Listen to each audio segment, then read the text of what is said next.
आज एटम्स में हमारे पास है बोर्स एटॉमिक मॉडल। इससे पहले हमने देखा रदरफोर्ड का एटॉमिक मॉडल, लेकिन उसकी कुछ लिमिटेशंस रही, उसकी कुछ कमियां रही। तो रदरफोर्ड के एटॉमिक मॉडल को इंप्रूव किया नील्स बोर ने 1913 में, और इन्होंने दिया अपना बोर्स एटॉमिक मॉडल। अच्छा, ये जो इन्होंने एटॉमिक मॉडल दिया, ये जो थ्योरी दी, ये 3 पॉस्टुलेट्स की फॉर्म में है। पॉस्टुलेट्स क्या हुए? इन्होंने जो ऑब्जर्वेशन की उसके बेस पे रीजन तो दे दिया, भाई ये हो रहा है तो इस वजह से, ये हो रहा है तो इस वजह से, लेकिन इसका कोई प्रूफ नहीं दिया।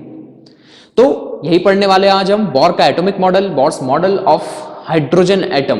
तो बोर ने जो अपना मॉडल दिया, जो theory the, it is in the form of 3 postulates. First postulate, an electron in an atom could revolve in certain stable orbits without emission of radiant energy. Electron जो कि न्यूक्लियस के around revolve कर रहा है, वो एक fixed orbit में revolve करता है, उसको कहते हैं स्टेबल ऑर्बिट। एक इलेक्ट्रॉन है, वो यहां रिवॉल्व कर रहा है तो यहीं करेगा, ये दूसरा इलेक्ट्रॉन है वो यहां रिवॉल्व कर रहा है तो यहीं करेगा। इसकी जो ऑर्बिट है वो स्टेबल है, वो फिक्स है, यहां कर रहा है तो यहीं करेगा, ये वाला इलेक्ट्रॉन यहां कर रहा है तो यहीं करेगा। तो हमने कहा इसको स्टेबल ऑर्बिट्स। और यहां रिवॉल्व करते हुए ये अपनी एनर्जी रेडिएट नहीं करता है। तो रदरफोर्ड के जो एटॉमिक मॉडल था उसमें प्रॉब्लम क्या थी कि इलेक्ट्रॉन जब रिवॉल्व कर रहा है न्यूक्लियस के अराउंड, तो इलेक्ट्रोमैग्नेटिक थ्योरी के अकॉर्डिंग वो एक एक्सेलरेटेड चार्ज है और वो अपनी एनर्जी रेडिएट करेगा, और अगर एनर्जी रेडिएट करेगा तो धीरे धीरे वो न्यूक्लियस की तरफ आता जाएगा और न्यूक्लियस के अंदर आ जाएगा। मतलब एटम स्टेबल नहीं होना चाहिए। तो उन्होंने इस बात को कट ही कर दिया। इनका क्या कहना था? बोर ने ये कहा कि इलेक्ट्रॉन जो कि रिवॉल्व कर रहा है अपनी ऑर्बिट में, वो अपनी ऑर्बिट नहीं छोड़ेगा, वहीं रहेगा, जिसको स्टेबल ऑर्बिट बोला, और रिवॉल्व करते हुए एनर्जी रेडिएट नहीं करता। इनका यह कहना था कि एनर्जी रेडिएट नहीं करता, और अगर वो एनर्जी रेडिएट नहीं करता है तो वो न्यूक्लियस की तरफ भी नहीं आएगा। न्यूक्लियस की तरफ क्यों आ रहा था? क्योंकि वो एनर्जी रेडिएट करता है इन the form of electromagnetic waves, electromagnetic theory के अकॉर्डिंग। लेकिन इनका कहना था वो एनर्जी रेडिएट करता ही नहीं है, तो अगर एनर्जी रेडिएट नहीं करता तो उसके न्यूक्लियस पे आने का सवाल ही नहीं होता। तो यह है इसका फर्स्ट पॉस्टुलेट। एक बार फिर से, बोर का क्या कहना था? बोर का यह कहना था कि इलेक्ट्रॉन रिवॉल्व करता है न्यूक्लियस के अराउंड फिक्स्ड ऑर्बिट में, जिसको बोला स्टेबल ऑर्बिट, ठीक। और ऐसा करते हुए वो एनर्जी रेडिएट नहीं करता है, ठीक है। सेकंड पॉस्टुलेट, सेकंड पॉस्टुलेट में इन्होंने बताया कि इलेक्ट्रॉन किस ऑर्बिट में रिवॉल्व कर सकता है। इन्होंने उस ऑर्बिट का एड्रेस बताया। तो क्या कहना था इनका? Electron revolves only in those orbits for which angular momentum of electron, angular momentum of electron is some integral multiple of h/2π।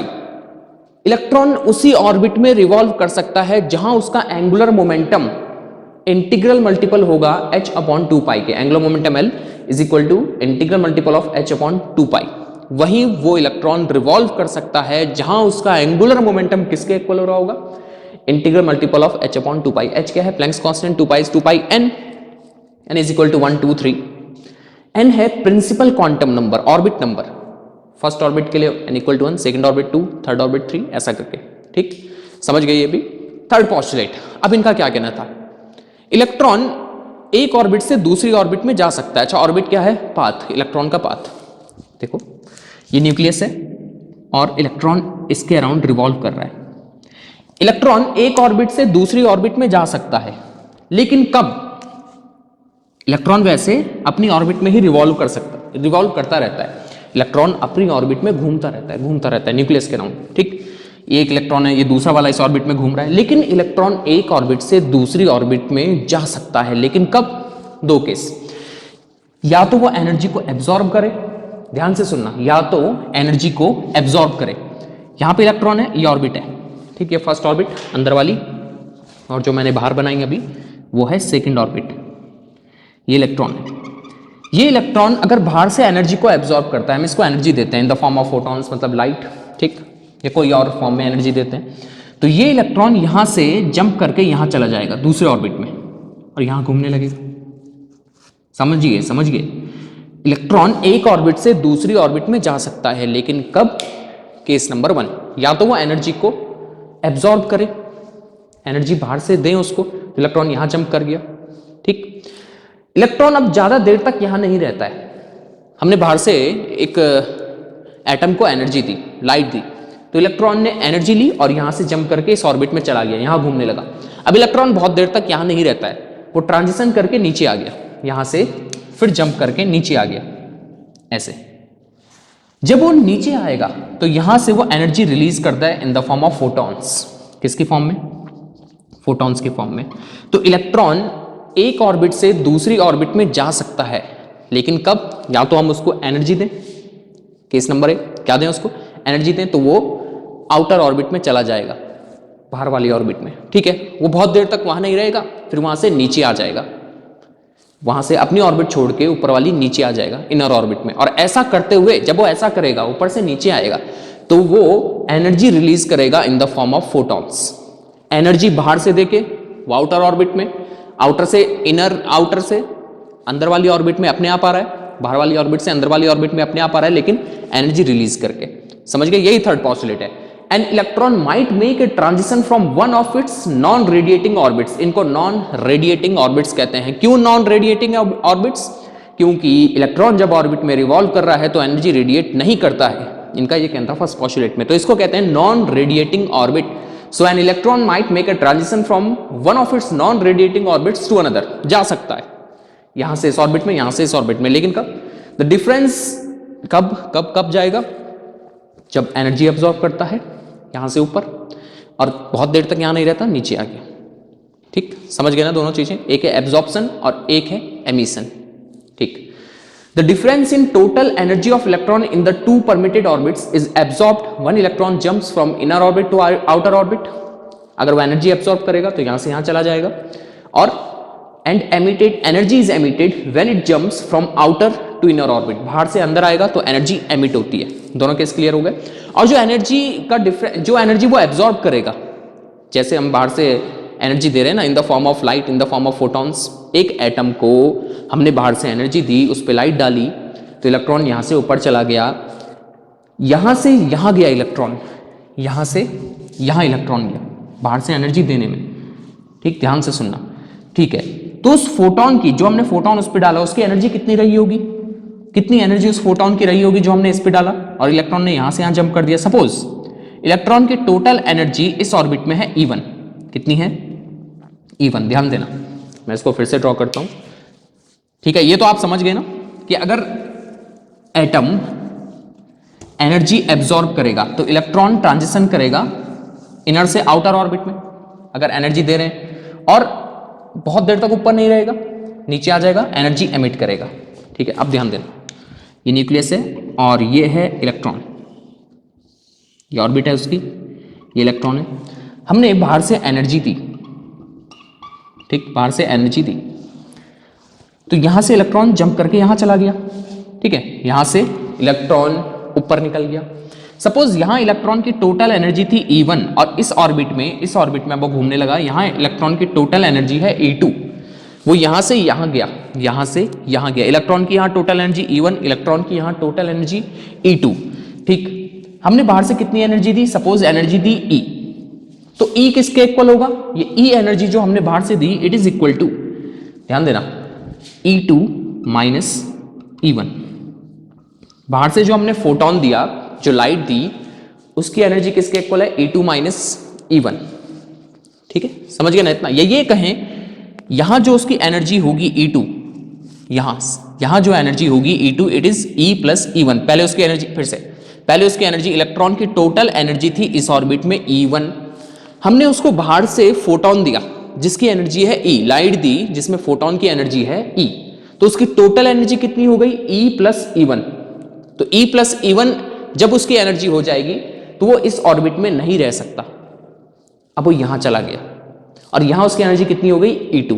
तो E2, ये भी कह सकते हैं इसको, E2 equal to E plus, E2 equal to, इसको यहां ले जाओ, E प्लस E1। ये सीधा सीधा जो एनर्जी हमने बाहर से दी, it is equal to E2 minus E1। समझ गए? ठीक है, अब हमने लाइट हटा दी। पहले हमने लाइट दी एटम को, इलेक्ट्रॉन ऊपर चला गया। अब हमने लाइट हटा दी तो ये इलेक्ट्रॉन ज्यादा देर तक यहां नहीं रहेगा, ये नीचे आ जाएगा ट्रांजिशन करके। अब ये दूसरा केस, ये वाला एब्जॉर्प्शन का हो गया। अब जो बता रहा हूं वो एमिशन है, ये एब्जॉर्प्शन है ना, एनर्जी एब्जॉर्ब कर ली, यहां चला गया। अब इलेक्ट्रॉन बहुत देर तक यहां नहीं रहेगा, सेकंड ऑर्बिट है सपोज ये, तो वो ट्रांजिशन करके यहां नीचे आ जाएगा। जब इलेक्ट्रॉन ऐसा करेगा, यहां से नीचे आ गया, तो वो एनर्जी एमिट करेगा in the form of photons. किसकी फॉर्म में? फोटॉन्स की फॉर्म में। और जो फोटॉन की एनर्जी होगी h nu, it is equal to EI minus EF। This is emission. ये एमिशन बता दिया। जो फोटोन की एनर्जी होगी, फोटोन की एनर्जी क्या होती है, h न्यू, ड्यूअल नेचर में बताया था मैंने। तो फोटोन जो वो रिलीज कर रहा है, इलेक्ट्रॉन जो फोटोन रिलीज करेगा उसकी एनर्जी कितनी हो गई, EI माइनस EF। EI क्या है, इनिशियल ऑर्बिट में एनर्जी, EF फाइनल ऑर्बिट में एनर्जी। ठीक, इतने एनर्जी का फोटोन एमिट करेगा जब इलेक्ट्रॉन यहां से यहां आएगा।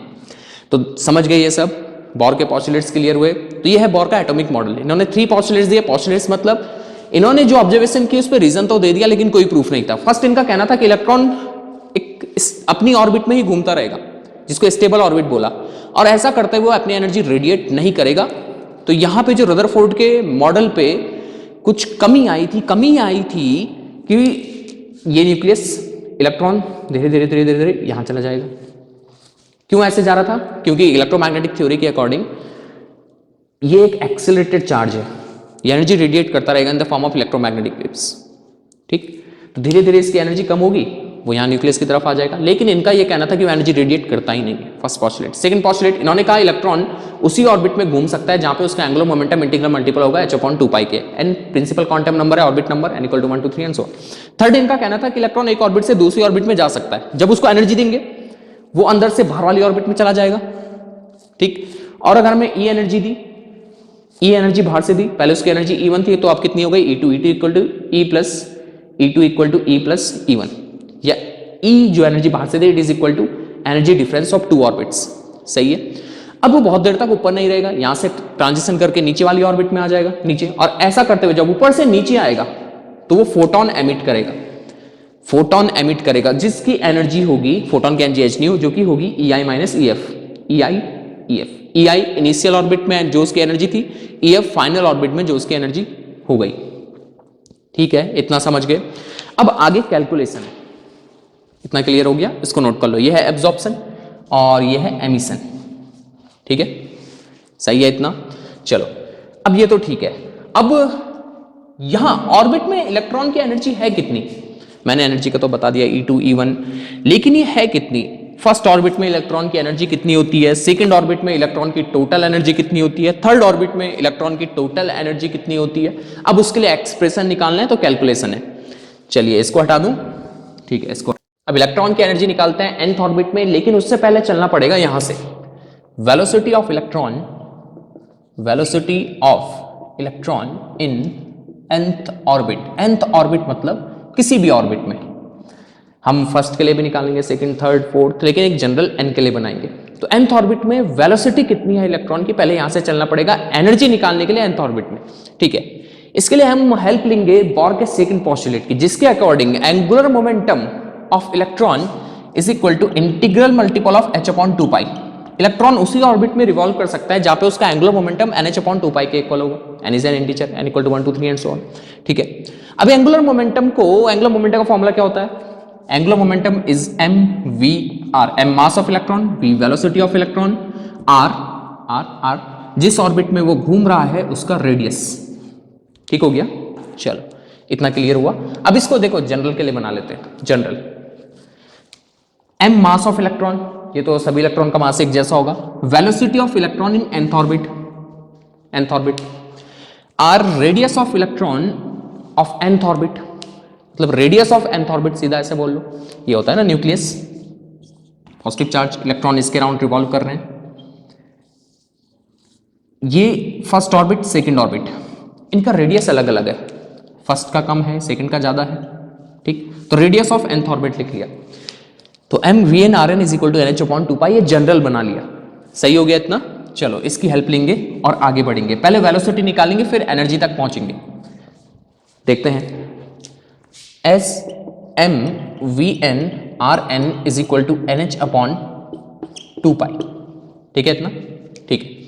हमने ये पहले पढ़ा कि जो सेंट्रीपिटल फोर्स चाहिए इलेक्ट्रॉन को रिवॉल्व करने के लिए around the nucleus, centripetal force, वो सेंट्रीपिटल फोर्स उसको कौन देता है, जो फोर्स ऑफ अट्रैक्शन है between electron and positive nucleus. Electron negative है और पॉजिटिव प्रोटॉन है न्यूक्लियस के अंदर, प्रोटॉन, उन दोनों में जो force of attraction it is converted into centripetal force, जिसकी वजह से इलेक्ट्रॉन रिवॉल्व करता है अराउंड द न्यूक्लियस। ठीक, अब हम हाइड्रोजन एटम की बात कर रहे हैं, जो बोर मॉडल देख रहे हैं ये हाइड्रोजन एटम के लिए। अच्छा, ये लास्ट में आएगा कि बोर मॉडल की ये लिमिटेशन भी है, ये कमी है कि बोर का जो एटॉमिक मॉडल है अच्छा तो है, लेकिन ये बस सिंगल इलेक्ट्रॉन सिस्टम के लिए ही एप्लीकेबल है, सिंगल इलेक्ट्रॉन सिस्टम जिसमें सिंगल इलेक्ट्रॉन हो। ठीक, तो चलिए हम बात कर रहे हैं हाइड्रोजन एटम की। चलो यहां पे इलेक्ट्रॉन को रिवॉल्व करने के लिए, ये इलेक्ट्रॉन रिवॉल्व कर रहा है न्यूक्लियस के अराउंड।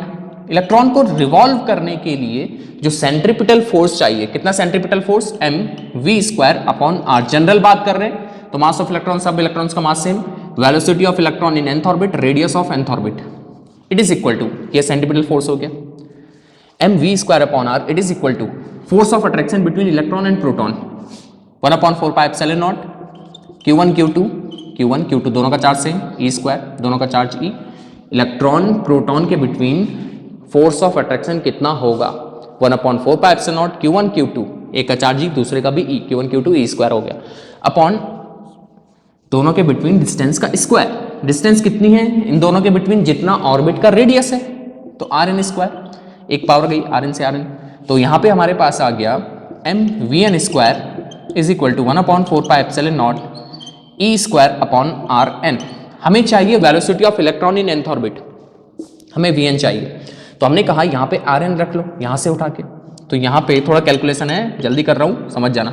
1/4πε0 e²/rn, rn यहां से कितना होगा, देखो rn यहां से निकाल लो, ये इधर निकल जाएगा, तो ये हो जाएगा nh अपॉन ये और ये नीचे आ जाएंगे जो कि ऊपर चले जाएंगे, तो mvn/2π, यही तो आएगा। नहीं आया समझ में, नहीं आया समझ में, देखो देखो ये rn चाहिए ना अपने को, rn हमें चाहिए सीधा सीधा, हमें पहले वेलोसिटी चाहिए इलेक्ट्रॉन के nth ऑर्बिट में, हम यहां तक पहुंचे, हमें अब यहाँ पे rn रखना पड़ेगा। rn हमने यहाँ से उठाया, तो rn किसके इक्वल हो गया, rn हो गया, यहाँ पे कर लेता हूँ, nh/2πmvn, इसको हमने यहाँ रख लिया, nh यहाँ पे आ गया, 2πmvn ऊपर निकल गया, सही है। ठीक है, आप देखो इतना तो क्लियर है।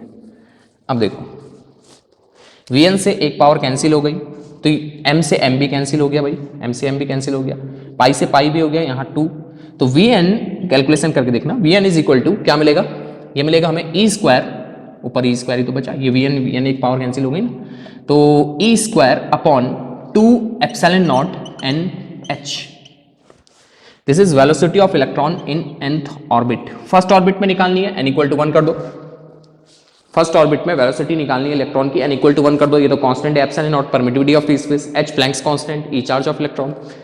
सेकंड ऑर्बिट में वेलोसिटी निकालनी है इलेक्ट्रॉन की, तो n = 2 कर दो, थर्ड ऑर्बिट में n = 3 कर दो, ऐसे निकल जाएगी, सही है। ठीक है, तो हमने वेलोसिटी भी निकाल ली nth ऑर्बिट में।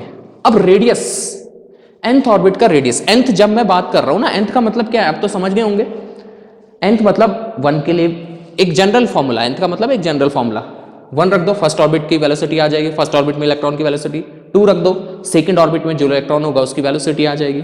ठीक है, अब इसके आगे radius of nth orbit, nth orbit का रेडियस ऑफ nth ऑर्बिट, ये आ गया हमारे पास, velocity of electron in nth orbit. हमें rn चाहिए, यहां से देखो rn किसके इक्वल हो जाएगा, nh/2πmvn। अब इस vn को उठा के यहां रख दो, तो rn = nh/2πm, इसको यहां रख दो, e² यहां पे आएगा, ये सब ऊपर निकल जाएगा, 2ε0 nh, जो कैंसिल हो रहा है कैंसिल कर दो, 2 से 2 कैंसिल, हाँ बिल्कुल, और ये हो गया हमारे पास 2 से 2 ही कैंसिल हो रहा है, बाकी कुछ नहीं हो रहा, ये एप्सिलॉन नॉट n h², ये एप्सिलॉन नॉट n² h², 2 से 2 गया, upon pi m e², this is radius of nth orbit, nth orbit का रेडियस, समझ आ गया। हमें फर्स्ट ऑर्बिट का रेडियस चाहिए, n = 1 रख दो, सेकंड ऑर्बिट का रेडियस चाहिए, n = 2 रख दो, 2 to स्क्वायर 4 हो जाएगा, एप्सिलॉन नॉट कांस्टेंट है, permittivity of free space, h Planck's constant है, पाई है, m mass of electron constant है, e charge of electron constant है, तो रेडियस ऑफ nth ऑर्बिट, ये तो सब कांस्टेंट हो गया, ये सब कांस्टेंट है, ये तो रेडियस हम ऐसे भी लिख सकते हैं, radius of nth orbit is directly proportional to n square, because ये कांस्टेंट आएगा। ठीक है, अब देखो ये लिख सकते हैं ना directly proportional to n square, क्योंकि ये सब कांस्टेंट है। फर्स्ट ऑर्बिट के लिए n 1 रखना है, ये 1 हो जाएगा, सेकंड ऑर्बिट के लिए 2 रखना है, 4 हो जाएगा, मतलब सेकंड ऑर्बिट के रेडियस में ये 4 आ रहा है। ठीक है, सीधे ऐसा कर लेता हूं, अगर फर्स्ट ऑर्बिट का रेडियस है तो ये तो कांस्टेंट आ गया k, सपोज k, ये किसी भी ऑर्बिट के लिए सेम रहेगा ना, ये epsilon not h pi m यही तो बदलेगा, अगर ऑर्बिट बदलेगी तो n ही तो बदलेगा। फर्स्ट ऑर्बिट के लिए n इक्वल टू 1, सेकंड के लिए n इक्वल टू 2, ठीक है। फर्स्ट ऑर्बिट के लिए कांस्टेंट k बोला मैंने, ठीक, n इक्वल टू 1 तो k आ गया। सेकंड ऑर्बिट के लिए radius of second orbit constant यही रहेगा, ये 2 स्क्वायर 4 हो गया। थर्ड ऑर्बिट के लिए ये यही रहेगा, 3 स्क्वायर 9 हो गया, तो ये k, ये 4k, ये 9k। सीधा सीधा मैं ये समझाना चाहता हूं यहां से, रेडियस होता है सेकंड ऑर्बिट का वो 4 टाइम्स होता है फर्स्ट ऑर्बिट के रेडियस के।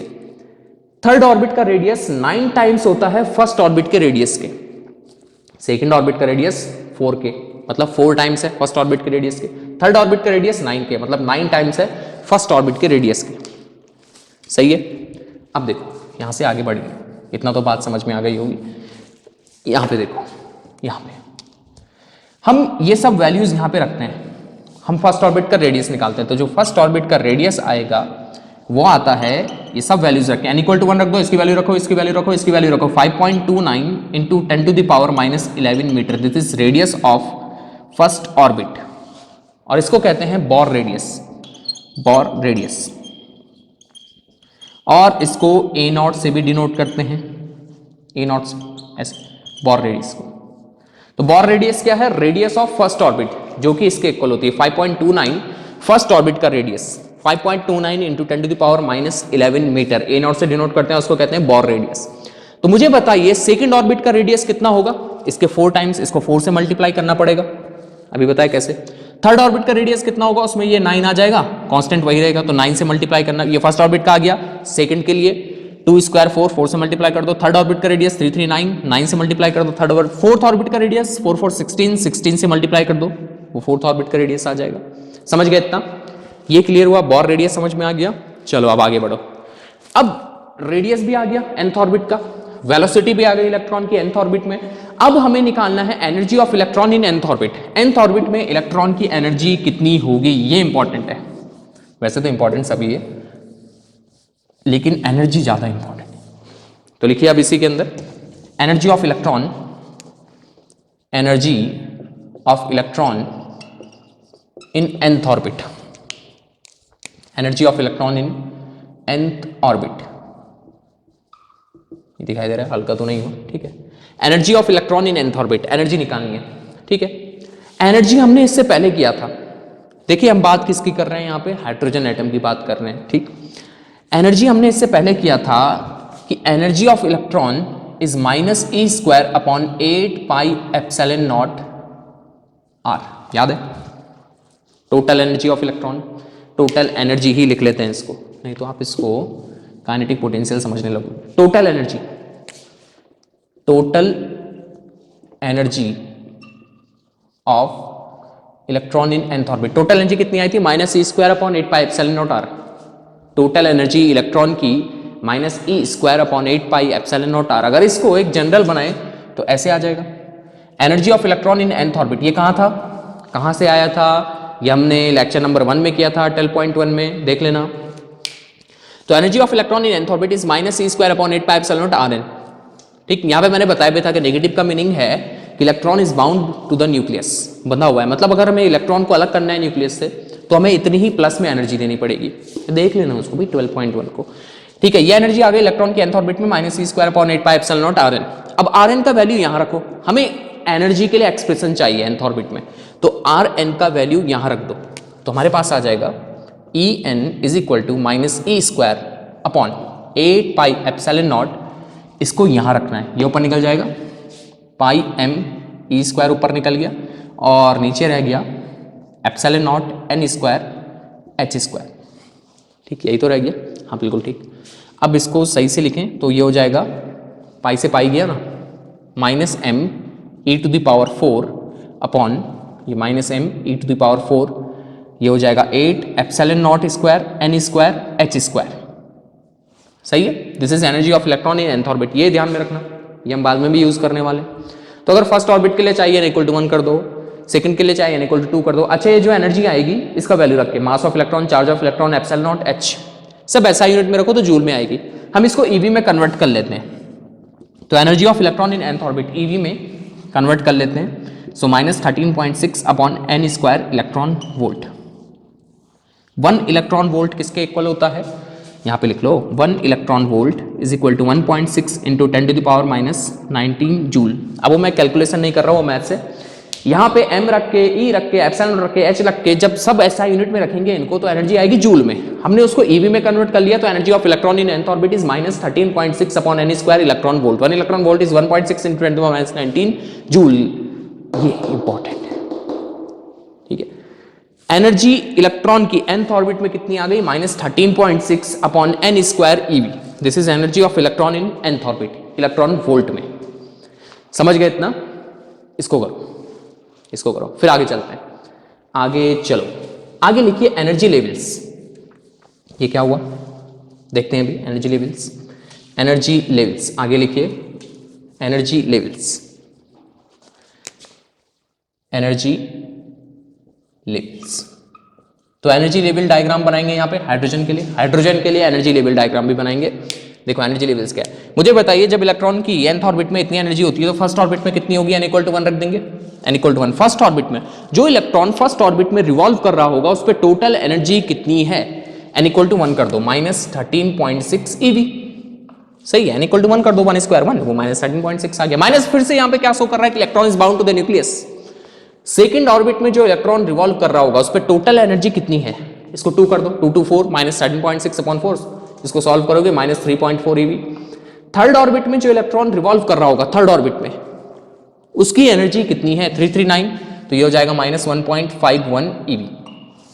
ठीक है, कैलकुलेशन कर लो, 339 कर लो, डिवाइड कर लो, आ जाएगा। फोर्थ ऑर्बिट में जो इलेक्ट्रॉन होगा ये 4 4 16, ये आ जाएगा -0.85 eV।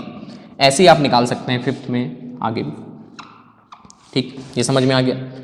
फर्स्ट ऑर्बिट में जो इलेक्ट्रॉन है उसके पास टोटल एनर्जी इतनी, सेकेंड ऑर्बिट में जो इलेक्ट्रॉन है उसके पास टोटल एनर्जी इतनी, थर्ड ऑर्बिट में जो इलेक्ट्रॉन है उसके पास टोटल एनर्जी, फोर्थ में भी निकाल लिया हमने, आगे की आप निकाल सकते हो। ठीक, हमने कहा इसका एक ग्राफ बनाते हैं, इसका एक ग्राफ बनाते हैं। तो ये एनर्जी लेवल डायग्राम आ जाएगा हाइड्रोजन के लिए, एनर्जी इलेक्ट्रॉन वोल्ट में। यहाँ पे देखिए, ध्यान देना, यहाँ ध्यान देना, ये ग्राफ बनाया हमने। ये हमारे पास first orbit, first orbit n = 1। यहाँ पे एनर्जी कितनी होती है फर्स्ट ऑर्बिट में, टोटल एनर्जी कितनी है इलेक्ट्रॉन की, -13.6 eV। ठीक है, सेकेंड ऑर्बिट में -3.4, यहाँ पे -13.6 है, इसको 0 ले लो, यहाँ पे 6, यहाँ पे -3.4, यहाँ कहीं होगा। इसको थोड़ा सही से ड्रॉ कर लेते हैं। ये एनर्जी लेवल डायग्राम है हाइड्रोजन के लिए, -3.4 eV।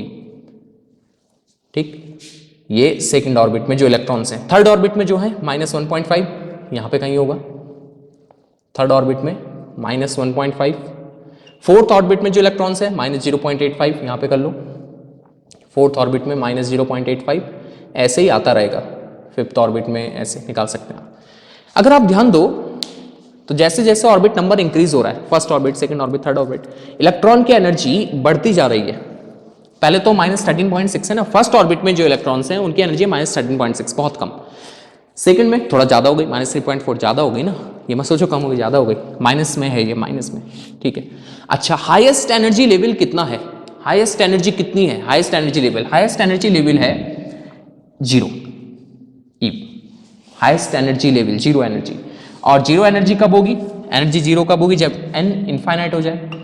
कहने का मतलब क्या है, कहने का मतलब क्या है, जब इलेक्ट्रॉन को रिमूव कर दें, एटम से इलेक्ट्रॉन को निकाल दें और इलेक्ट्रॉन रेस्ट में है, ध्यान देना, एटम से इलेक्ट्रॉन को रिमूव कर दें और इलेक्ट्रॉन रेस्ट में है, तो उसकी एनर्जी 0 eV, मतलब n इनफाइनाइट। तो सीधा सीधा समझ जाओ, अगर एनर्जी 0 है मतलब इलेक्ट्रॉन रिमूव कर दिया गया है एटम से, एनर्जी 0 है मतलब इलेक्ट्रॉन को रिमूव कर दिया एटम से और वो इलेक्ट्रॉन रेस्ट में है। तो जो इलेक्ट्रॉन रिमूव कर दिया और रेस्ट में है उसकी एनर्जी 0, मतलब n infinite. This is highest energy state, highest energy state इसको कहते हैं।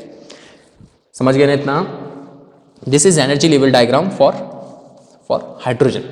ठीक, अब इसमें थोड़ा डिटेल में चलते हैं, ध्यान देना। जो इलेक्ट्रॉन, हाइड्रोजन का एटम ले लें, हाइड्रोजन का एटम, इलेक्ट्रॉन कौन से ऑर्बिट में होता है, फर्स्ट ऑर्बिट में। ये हाइड्रोजन का एटम हो गया, न्यूक्लियस, एक प्रोटॉन इसमें होता है पॉजिटिव चार्ज और इलेक्ट्रॉन इसके अराउंड करता है रिवॉल्व। ठीक, ऐसे ये इलेक्ट्रॉन कौन से ऑर्बिट में है? फर्स्ट ऑर्बिट में। तो ये ग्राउंड स्टेट है। ये एनर्जी लेवल डायग्राम है, energy level diagram for hydrogen. तो ये ग्राउंड स्टेट हो गई हाइड्रोजन की। कैसी state? Ground state. Ground state hydrogen में है अकेला इलेक्ट्रॉन, वो है फर्स्ट ऑर्बिट में, अभी भी फर्स्ट में ही है। तो ये ग्राउंड स्टेट है, इस एटम की ग्राउंड स्टेट है ये। कौन सी स्टेट? Ground state. ठीक। अब देखो, बाहर से हमने फोटोन दिया, लाइट दी, मतलब फोटोन गया, कुछ एनर्जी दी, और ये इलेक्ट्रॉन जंप करके, इस इलेक्ट्रॉन ने उस फोटोन को एब्जॉर्ब किया और जंप करके सेकंड ऑर्बिट में चला गया। कहाँ चला गया? सेकंड ऑर्बिट में। थोड़ा सही से ड्रॉ नहीं हुई पर समझ जाओ, ये चला गया सेकंड ऑर्बिट में। तो जब सेकंड ऑर्बिट में चला गया ये इलेक्ट्रॉन यहां, तो अब कहेंगे हम ये एटम एक्साइटेड स्टेट में है। किस में है? एक्साइटेड स्टेट, क्योंकि ये सेकंड में गया। तो ये है इसकी फर्स्ट एक्साइटेड स्टेट। कौन सी? First excited state. ठीक। अब ये सपोज यहां पे फर्स्ट में था, इसने फोटोन एब्जॉर्ब किया, एनर्जी एब्जॉर्ब की, थर्ड में चला गया, तो वो सेकंड एक्साइटेड स्टेट हो गई। तो हाइड्रोजन एटम के लिए ये ग्राउंड स्टेट और ये एक्साइटेड स्टेट्स। ठीक हो गया। अब आगे बढ़ते हैं। एक और बात यहां से नोट करने वाली, इलेक्ट्रॉन की एनर्जी -8 eV नहीं हो सकती। अब ये क्वांटम फिजिक्स है। इलेक्ट्रॉन की एनर्जी या तो ये हो सकती है, जो फर्स्ट ऑर्बिट में है उसकी एनर्जी ये होगी, जो सेकंड ऑर्बिट में है उसकी ये, थर्ड वाले की है, फोर्थ वाले की है। कोई भी इलेक्ट्रॉन इतने एनर्जी का नहीं होगा, ध्यान देना। या तो इलेक्ट्रॉन की एनर्जी ये हो सकती है, जो फर्स्ट में होगा उसकी है, सेकंड वाले की है, थर्ड वाले की है। समझ रहे? कोई भी इलेक्ट्रॉन इस एनर्जी का नहीं मिलेगा आपको। ठीक, चलो ये भी क्लियर हुआ। अब देखो, हाइड्रोजन एटम है, उसमें इलेक्ट्रॉन रहता है ऐसे फर्स्ट ऑर्बिट में। हमें इलेक्ट्रॉन को रिमूव करना है यहां से, इसको इस एटम से हमें रिमूव करना है, हटाना है। हाइड्रोजन एटम है, इलेक्ट्रॉन रिवॉल्व कर रहा है न्यूक्लियस के अराउंड, हमें इस इलेक्ट्रॉन को यहां से हटाना है। तो हमें उसकी एनर्जी कितनी करनी है? 0। अभी कितनी एनर्जी है इलेक्ट्रॉन पे जो रिवॉल्व कर रहा है? ये इलेक्ट्रॉन जो रिवॉल्व कर रहा है न्यूक्लियस के अराउंड हाइड्रोजन एटम में, उस पर कितनी एनर्जी है? फर्स्ट ऑर्बिट में है ना, तो एनर्जी है -13.6। हमें इसको यहां से हटाना है, इसको यहां से बाहर निकालना है, एटम से बाहर निकालना है।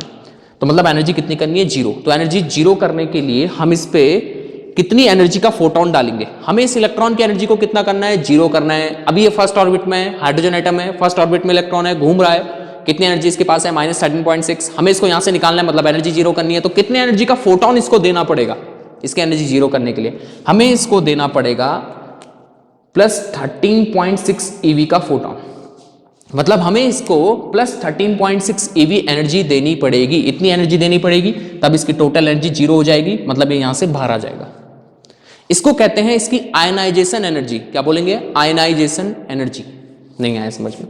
हाइड्रोजन एटम में इलेक्ट्रॉन रिवॉल्व कर रहा है न्यूक्लियस के अराउंड, फर्स्ट ऑर्बिट में है, तो उसकी एनर्जी है -13.6। हमें उस इलेक्ट्रॉन को यहां से बाहर निकालना है। ये ज्यादा आप केमिस्ट्री में पढ़ते हैं इसको डिटेल में। हमें इस इलेक्ट्रॉन को यहां से बाहर निकालना है, तो मतलब एनर्जी कितनी करनी है? 0। कब इसकी एनर्जी हम 0 कर देंगे? जब इसको +13.6 eV एनर्जी देंगे। मतलब अगर हम इसको बाहर से +13.6 एनर्जी देते हैं तो इलेक्ट्रॉन यहां से बाहर आ जाएगा। ठीक, और इसको कहते हैं इसकी आयनाइजेशन एनर्जी। ठीक हो गया ना इतना? ठीक है, ये बात क्लियर।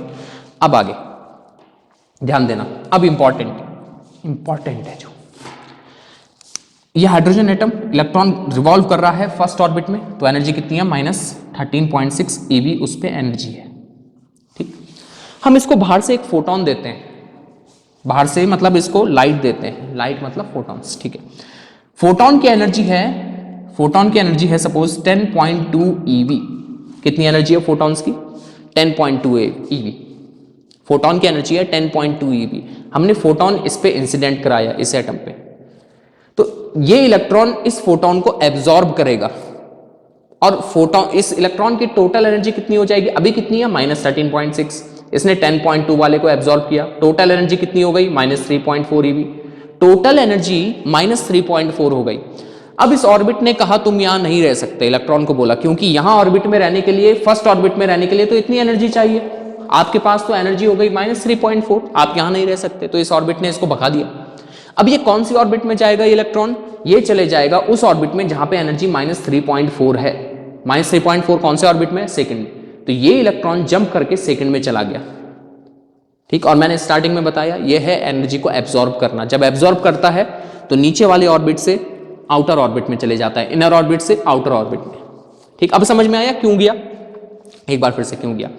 हाइड्रोजन एटम है, इलेक्ट्रॉन रिवॉल्व कर रहा है फर्स्ट ऑर्बिट में, जिसके पास एनर्जी है -13.6। हमने बाहर से लाइट दी, मतलब हमने फोटोन दिया 10.2 eV का, इसकी एनर्जी हो गई, पहले इतनी थी, इतना और मिली, -3.4 eV एनर्जी हो गई। अब ये फर्स्ट ऑर्बिट में नहीं रह सकता, जंप करके कहां चला गया? सेकंड ऑर्बिट में। ठीक हो गया, समझ में आ गई बात?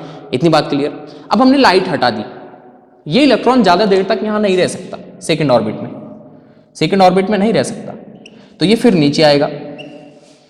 नीचे आएगा, नीचे आते हुए जैसे मैंने बताया था स्टार्टिंग में, ये फोटोन रिलीज करेगा। उस फोटोन की एनर्जी कितनी होगी? hν, बट किसके इक्वल होगी? जो इन दोनों ऑर्बिट का एनर्जी डिफरेंस है, मतलब EI माइनस EF, EI और ये F। ये तब बात कर रहा हूं जब ये नीचे आ रहा है, फोटोन एमिट कर रहा है। यहां पे एनर्जी कितनी है? इनिशियल ऑर्बिट में, इनिशियल मतलब पहले कहां था? सेकंड ऑर्बिट में, -3.4 एनर्जी है। फाइनली किस पे आ गया? फर्स्ट ऑर्बिट में, जहां पे एनर्जी है 13.6, तो माइनस में EI minus EF, EI minus EF -13.6, तो कितना हो गया? ये हो गया 10.2 eV। तो मतलब जब ये वहां से नीचे आएगा तो 10.2 eV का फोटोन रिलीज करेगा जो इसने एब्जॉर्ब किया था। तो इतनी बात समझ गए? यहां से फिर से समरी देखो, समरी देखो। ये एनर्जी लेवल डायग्राम हाइड्रोजन के लिए, जो इलेक्ट्रॉन फर्स्ट ऑर्बिट में उसके पास इतनी एनर्जी, जो सेकंड में इतने, थर्ड में इतना, फोर्थ में इतना। ठीक होगी ना? इतना समझ में ना? अब देखो, देखो हाइड्रोजन ऑर्बिट की बात करें, हाइड्रोजन एटम की बात करें, हाइड्रोजन एटम में जो फर्स्ट ऑर्बिट में इलेक्ट्रॉन है उस पर एनर्जी है -13.6 eV।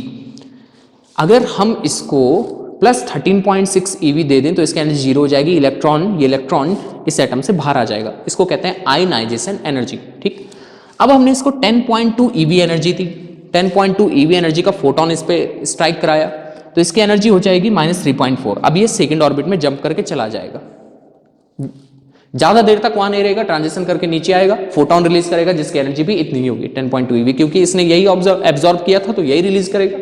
ठीक, इस एनर्जी को कहते हैं एक्साइटेशन एनर्जी। वो एनर्जी जो ग्राउंड स्टेट से एटम को एक्साइटेड स्टेट में ले जाए, ग्राउंड से एक्साइटेड स्टेट में।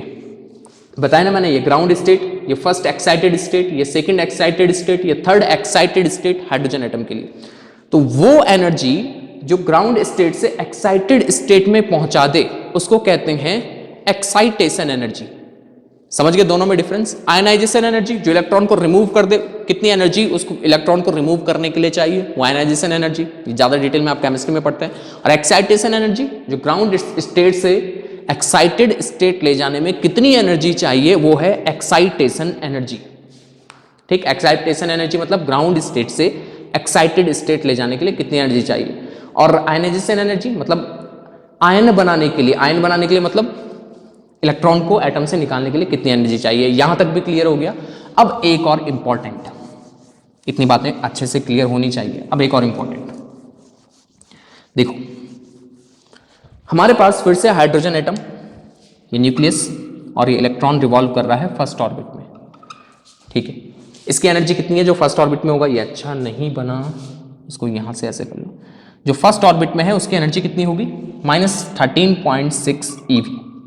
इस इलेक्ट्रॉन की टोटल एनर्जी है इतनी, -13.6 eV। सही है? अब देखो, अब देखते जाओ, सुनते जाओ अच्छे से, ये इंपॉर्टेंट हो गया, ये इंपॉर्टेंट होने वाला है। फर्स्ट ऑर्बिट में हाइड्रोजन एटम के फर्स्ट ऑर्बिट में जो इलेक्ट्रॉन है उसकी है -13.6 eV टोटल एनर्जी है। ठीक है, हमने इसको 10.2 eV का फोटोन दिया तो ये सेकंड ऑर्बिट में चला गया। हमने इसको 10.2 की बजाय 8 eV का फोटोन दिया, 8 eV। तो अब इसकी एनर्जी कितनी हो जाएगी बताइए? यहां पे है -13.6, तो इसकी एनर्जी हो जानी चाहिए, अगर ये इस फोटोन को एब्जॉर्ब करेगा, +8 वाला हमने दिया, इसकी हो जाएगी -5.6। तो ये कहां जाएगा?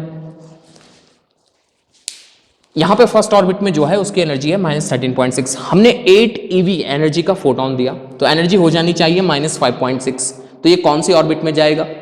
जब एब्जॉर्ब करेगा तो इनर से आउटर में जाएगा ना। इतनी एनर्जी लेके कहां जाएगा? कहीं भी नहीं, मतलब ये एब्जॉर्ब करेगा ही नहीं, क्योंकि -5.6 eV किसी भी ऑर्बिट की एनर्जी नहीं है, ना वो सेकंड की है, ना थर्ड की है, ना फोर्थ की है। तो ये इलेक्ट्रॉन इस फोटोन को एब्जॉर्ब नहीं करेगा। समझ गए? क्लियर हो गई बात? इस इलेक्ट्रॉन की एनर्जी थी -13.6, हमने 8 eV का फोटोन दिया, एनर्जी हो जानी चाहिए -5.6, जो कि किसी ऑर्बिट की एनर्जी नहीं है, ये कहीं जा ही नहीं सकता इसको लेके। तो ये एटम इस फोटोन को एब्जॉर्ब नहीं करेगा। ठीक हो गया ना? बात समझ गए? किसको एब्जॉर्ब करेगा? जो उसको किसी ऑर्बिट में ले जाए भी, ये तो किसी ऑर्बिट में नहीं लेके जा रहा, इसको एब्जॉर्ब नहीं करेगा। ठीक है जी, आगे चलो, ये भी समझ आ गया? ठीक है, फिर से देखो, अब हमने हाइड्रोजन गैस ली। कौन ली? हाइड्रोजन गैस, जिसके एटम्स ऐसे हैं, ये हाइड्रोजन गैस। हमने इसमें व्हाइट लाइट पास कराई, हाइड्रोजन गैस में व्हाइट लाइट पास कराई। कैसी लाइट? White light. इसमें अलग अलग एनर्जी के फोटॉन्स हैं। व्हाइट लाइट में 7 कलर्स, ठीक, 7 कलर्स। तो 7 कलर्स हैं, तो अलग अलग तरीके के इसमें फोटोन है, डिफरेंट एनर्जी के फोटोन है। Energy equal to H nu, क्योंकि सबकी फ्रीक्वेंसी डिफरेंट है। व्हाइट लाइट में 7 कलर, सबकी फ्रीक्वेंसी डिफरेंट, तो जो फोटॉन्स होंगे इसमें वो भी डिफरेंट एनर्जी के होंगे।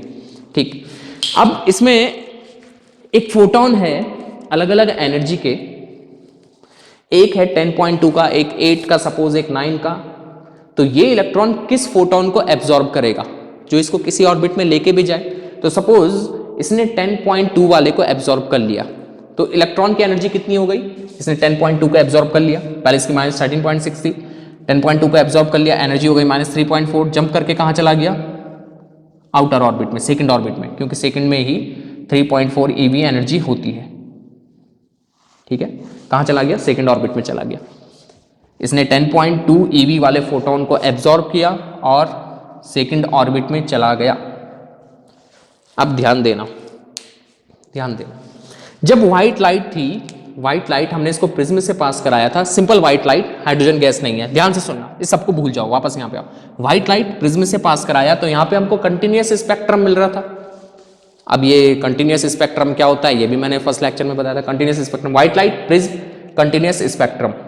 ठीक है, जब हमने हाइड्रोजन गैस रखी, तो हाइड्रोजन गैस ने इस व्हाइट लाइट के उस फोटोन को एब्जॉर्ब कर लिया जिसकी एनर्जी 10.2 eV है, उसको एब्जॉर्ब कर लिया।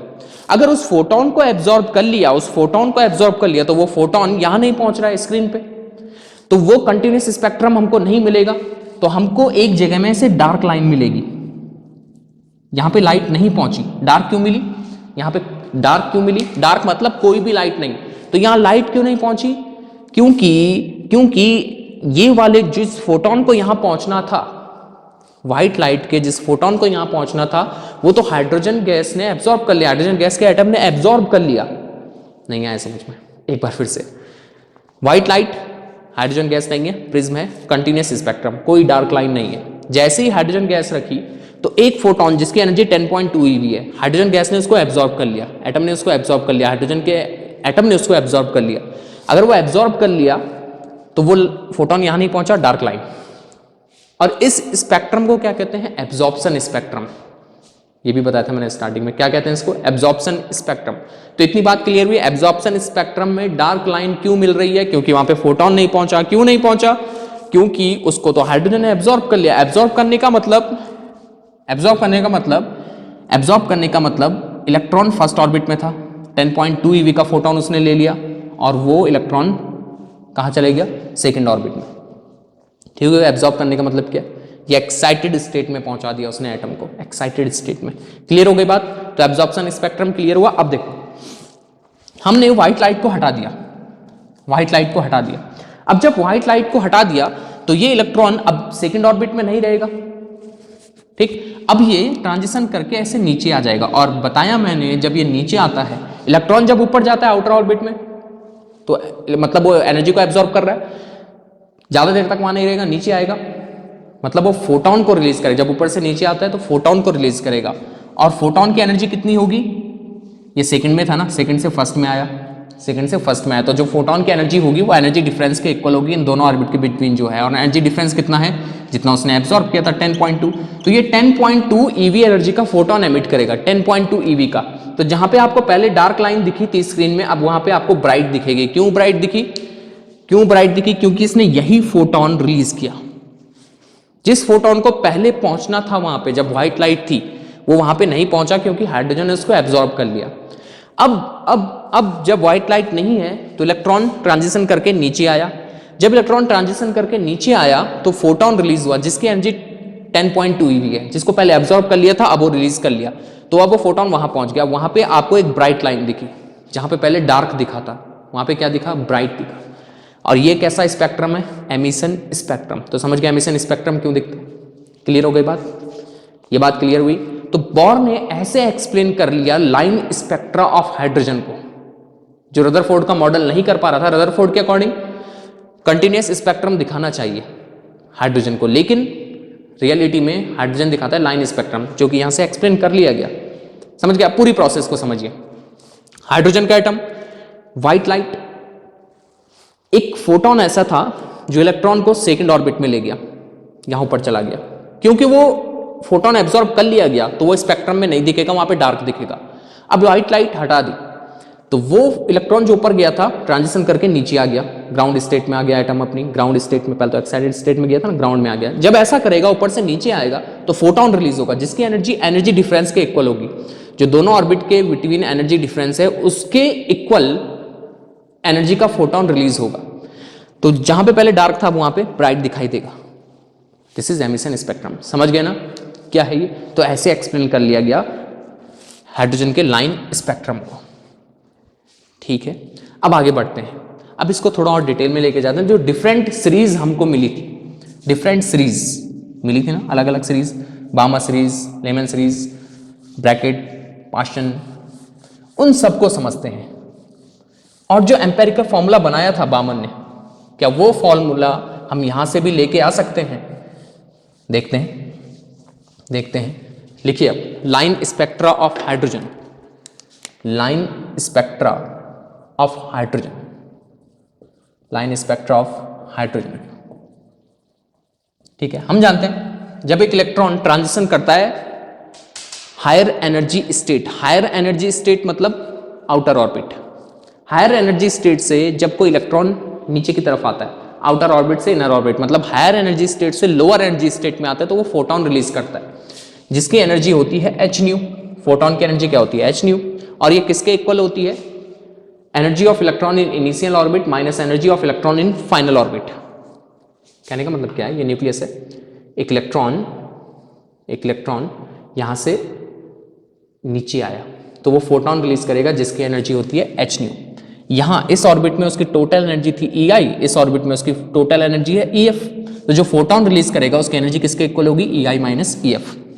ठीक है, जब इलेक्ट्रॉन ऊपर जाएगा तो मतलब एब्जॉर्ब कर रहा है एनर्जी को, जब नीचे आएगा मतलब एनर्जी रिलीज कर रहा है इन द फॉर्म ऑफ फोटॉन्स जिसकी एनर्जी है ई आई माइनस ई एफ के इक्वल। ठीक है जी, अब देखते हैं क्या हम उस फॉर्मूले तक पहुंच पाएंगे जो बामन ने दिया था। बामन ने तो एम्पेरिकल फॉर्मूला बनाया जो उन्होंने ऑब्जर्व किया उसके बेस पे, कि बहुत उस फॉर्मूले को यहां से ला सकते हैं। देखते हैं इसको, देखो, nu is c upon lambda, frequency is c upon lambda, ये फॉर्मूला होता है।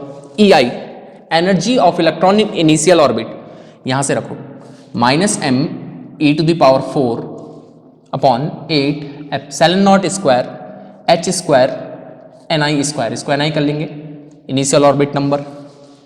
ये इनिशियल एनर्जी है ना, कि इनिशियल एनर्जी मतलब जहां पहले इलेक्ट्रॉन था उस ऑर्बिट में उसकी टोटल एनर्जी कितनी थी, तो ये इनिशियल है। तो ऑर्बिट सपोज वो ni थी, ठीक है, ni मतलब थर्ड ऑर्बिट थी, फोर्थ थी, फिफ्थ थी, कौन सी थी, माइनस ई एफ। ये फाइनल ऑर्बिट में एनर्जी, यहां कितनी एनर्जी होगी, यहां कितनी एनर्जी होगी, ये nth ऑर्बिट में एनर्जी का फॉर्मूला है ना, हमें यहां चाहिए कितनी एनर्जी होगी, तो ये माइनस ई एफ है, तो ई एफ रख लो इसको, ये माइनस माइनस प्लस हो गया, m e to the power 4 upon 8 epsilon not square N F square. ये फाइनल ऑर्बिट नंबर हो गया। फाइनल कहां पे आया? सेकेंड ऑर्बिट में, थर्ड ऑर्बिट में, फोर्थ में, फाइनल कहां पे आया? ये एच स्क्वायर। अब इसमें जो कॉमन है कॉमन ले लेते हैं, h c upon lambda is equal to m common, e common, e to the power 4 common, sorry, upon 8 common, epsilon not square, h square common, क्या बचेगा? 1 upon n F square minus 1 upon n i square. ठीक है, हमें 1 upon lambda की form में चाहिए। 1 upon lambda equal to, ये h c नीचे ले जाओ, m e to the power 4 upon 8 epsilon not square h cube c, ये एच सी नीचे ले गए ना, तो एच स्क्वायर एच क्यूब हो गया, सी तो इधर आ गया, 1 upon n F square minus 1 upon n i square. ठीक है। अगर आप इसको ध्यान से देखो ये वाले पार्ट को, तो ये कांस्टेंट है, ये भी समझ में आ जाएगा, देखो अच्छे से, ये कांस्टेंट है। M mass of electron constant, E charge of electron constant, 8 constant, epsilon not constant, H Planck's constant, C speed of light constant. तो इस कांस्टेंट को बोला हमने आर, रेडबर्ग कांस्टेंट।